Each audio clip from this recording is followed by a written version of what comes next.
Bom dia, pessoal.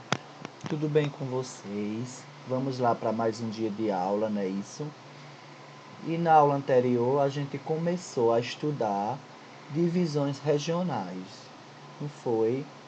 Aliás, a gente começou a estudar a divisão política, né, do Brasil e a organização política. Hoje a gente vai dar continuidade com as divisões regionais, certo? É um assunto bem divertido e bem dinâmico e que a gente vai começar a conceituar realmente e perceber como o Brasil ele está sendo dividido politicamente e falando geograficamente também, não é isso? Então vamos lá. Divisões regionais. Para estudar mais detalhadamente as características de um território, podemos dividi-lo em região. Então, é importante a gente fazer essa divisão regional é, do Brasil, né? Isso, para a gente começar a estudar de forma mais prática e de forma mais simples, digamos assim, o contexto social, econômico e também o seu espaço geográfico também, seu conceito climático, porque isso vai facilitar com que a gente entenda o conceito de regionalização de cada do Brasil de forma mais simples, o contexto político e econômico, né, claro. É, res, região corresponde a um conjunto de áreas de um território que apresenta características semelhantes, que as identificam e as diferencia de outras áreas. Justamente o que eu falei para vocês. Então, o contexto de região é justamente essa divisão que a gente vai ter por área, né? Isso, a gente tem a região Nordeste, que estabelece uma área. A gente tem a região Centro-Oeste, que estabelece outra área. A gente tem a região Norte e a região Sul e a Sudeste, que vai estabelecer suas particularidades, suas áreas, suas questões econômicas. Então, isso vai fazer com que o estudo do Brasil ele se torne um estudo mais aprofundado, um estudo mais simplificado e faz com que a gente entenda o contexto de cada região e de cada estado de forma melhor, né? De forma mais característica, podemos assim dizer. Então a gente pode observar aqui no mapa, como vocês estão vendo na setinha, essa vamos fazer digamos assim, uma leitura do mapa, que é importante a gente fazer essa leitura do mapa para que vocês possam entender esse conceito que eu estou mostrando para vocês de região. A gente pode perceber aqui no mapa, na parte verde, a região norte. A região norte, que vai ter uma característica, digamos assim, diferente da região Nordeste e diferente da região Centro-Oeste. Então a gente pode perceber a particularidade que vai existir no Nordeste. Lá a gente sabe que a Amazônia está lá e a gente já percebe no mapa que está em destaque o verde, né, que é o verde da floresta amazônica.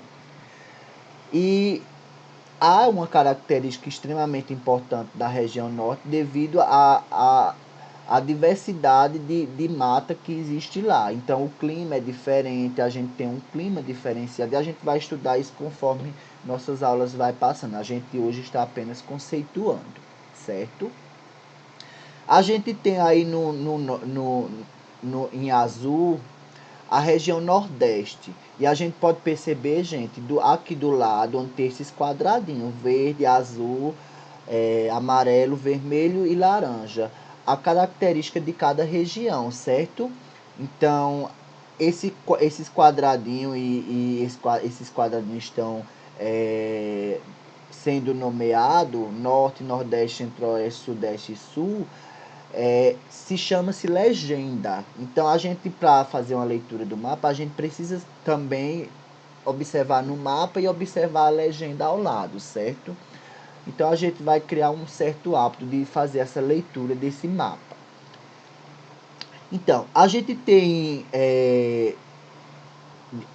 amarelo, um amarelo mais claro, digamos assim, a região centro-oeste. Então, que fica no centro mesmo do Brasil. Por isso que se chama centro-oeste, porque fica na parte central do Brasil. A gente tem na parte vermelha, onde tem São Paulo, Rio de Janeiro, Minas Gerais,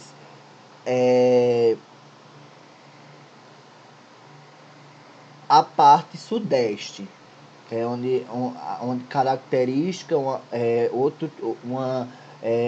um clima diferente da região nordeste, diferente do norte do país. E também a gente pode perceber aí a questão econômica.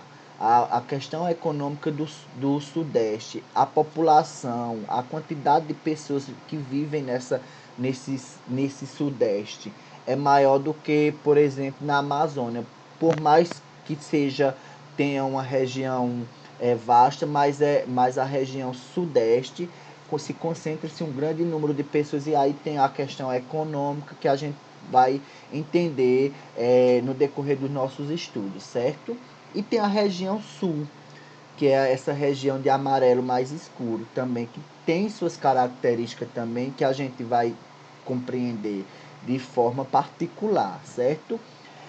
E a proposta de regionalização do território brasileiro por macro-região, que essa divisão foi feita pelo o IBGE, né? Então, a gente percebe aí que o significado de IBGE é Instituto Brasileiro de Geografia e Estatística. Então, a gente tem aí um Instituto Brasileiro que vai fazer a estatística por região, né?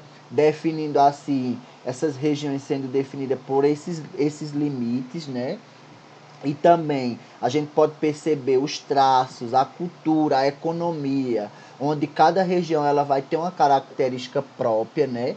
Então vai ter uma cultura na Amazônia, por exemplo, na região norte, vai ter uma cultura no Nordeste, tem uma cultura, no Sudeste tem outra cultura. Então a gente percebe aí a diferença de cada região, suas particularidades, certo, gente? Isso é uma questão que é muito comum quando a gente vai trabalhar essa relação por macro-região, ok?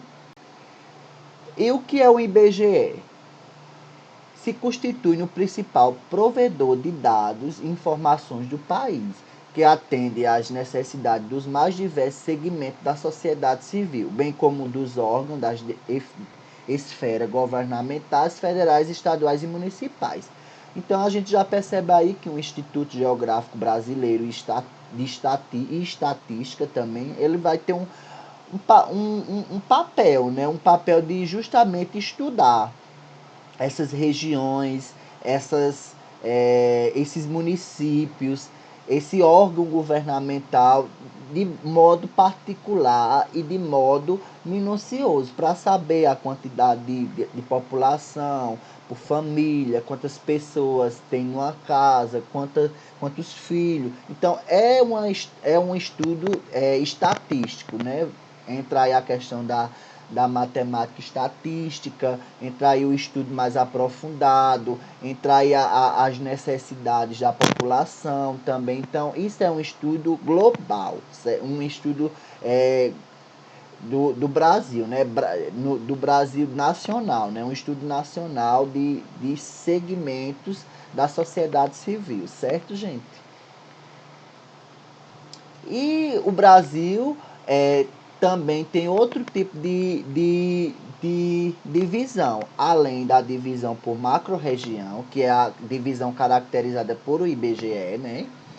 Que a gente viu lá atrás, e tem as geoeconômicas, que aí vai ser a divisão regional do país por geoeconomia, né? A divisão do Brasil em regiões geoeconômicas ou complexo regional foi proposta pelo geógrafo Pedro Pichais em 1967. Os critérios adotados por ele consideram a história da ocupação do território, suas características econômicas. Assim, os limites da região geoeconômica não coincidem em sua maior parte com os limites das unidades da federação. Então, a gente percebe aqui com essa divisão geoeconômica diferente da macroeconômica, certo, gente? A gente pode perceber aqui esses complexos regionais que estão, essa divisão, né, que está se dando aqui, que é justamente para atender essa questão da ocupação do território, né, em questão de economia, né? Entra aí a questão do desenvolvimento, entra aí a questão da população mais industrial, a população mais que traz desenvolvimento econômico para o país. Então, entra aí outro tipo de questões diferente da macroeconômica. Mas a principal divisão é aquela macroeconômica. Eu estou mostrando essa para dizer a vocês que existe também essa divisão no Brasil e é comum isso acontecer, né? Porque a gente sabe que o Brasil ele é um país diverso e que a geografia ela vai atender a uma diversidade de questões, né? E quando a gente vai falar de macroeconomia, a gente está falando naquele outro mapa que a gente viu agora há pouco. Quando a gente está falando em geoeconomia, em economia, a gente está falando nesse mapa aqui. Então a gente tem aí a Amazônia Legal, que abarca toda essa parte amarela, né? Que está com a amarela no mapa. A gente tem aí o Nordeste, que pega essa parte cinza. E a gente tem o Centro-Sul, que vai pegar toda essa parte vermelha. Então a gente percebe aí essa divisão geoeconômica, né? Que tem a ver com a questão da economia do país. Certo, gente? Então, até aí tudo bem. Então eu trouxe atividades para vocês. Vocês vão ler as questões, certo? E vão fazer as atividades em, sobre aquilo que eu falei e sobre o que eu escrevi também nesse vídeo, certo? Então vocês vão prestar bem atenção, ter um pouco de cuidado em fazer essa atividade. Tá bem simples, atividade fácil que dá para vocês entenderem o conceito dessa divisão regional que eu trouxe para vocês, que tem a ver também com a nossa aula da semana passada, certo? Ok, gente? Então, tchau. E eu espero que vocês realizem essa atividade muito bem, ok? Então, até mais.